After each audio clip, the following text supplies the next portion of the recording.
You mentioned the owners' meetings. What was the most interesting thing that happened down there?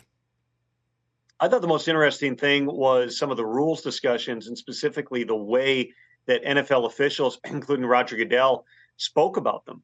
With regard to the hip drop tackle, Goodell flat out said what we'd all been told, which was we want to get it out of the game. And they're coming up with ways to define it. They've seen too many injuries. The fact that Tyreek Hill got hurt on Monday night on a hip drop tackle, literally as owners were arriving, that was one more point that they could hammer home on top of Mark Andrews and Lamar Jackson and some of the other guys who have gotten hurt on that tackle.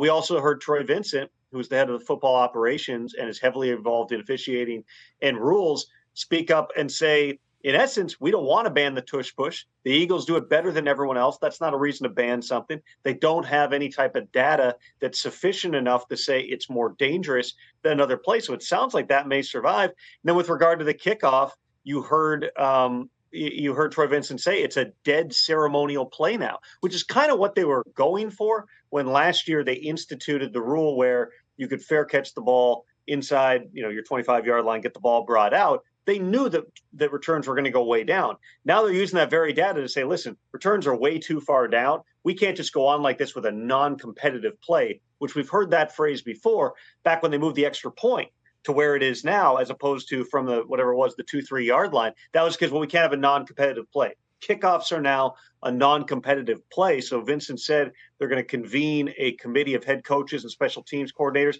And they've been discussing this for years and years, but they want to come up with alternatives. And it might take something really bold that's not a kickoff looking play to supplant this. Otherwise, 5 years from now, instead of having a dead ceremonial play, we'll just spot the ball at the 25-yard line like you're playing pickup on Thanksgiving Day and go from there. How about Chris Brockman's favorite, the fumble through the end zone? The fumble through the end zone, that was another really interesting one. You're right, because you heard Troy Vincent reference maybe this is too punitive, which is the argument that people who have been in favor of changing that rule have often made, which is you could spot the ball back at, let's say, the 25 or the 40-yard line or whatever without having it become a touchback.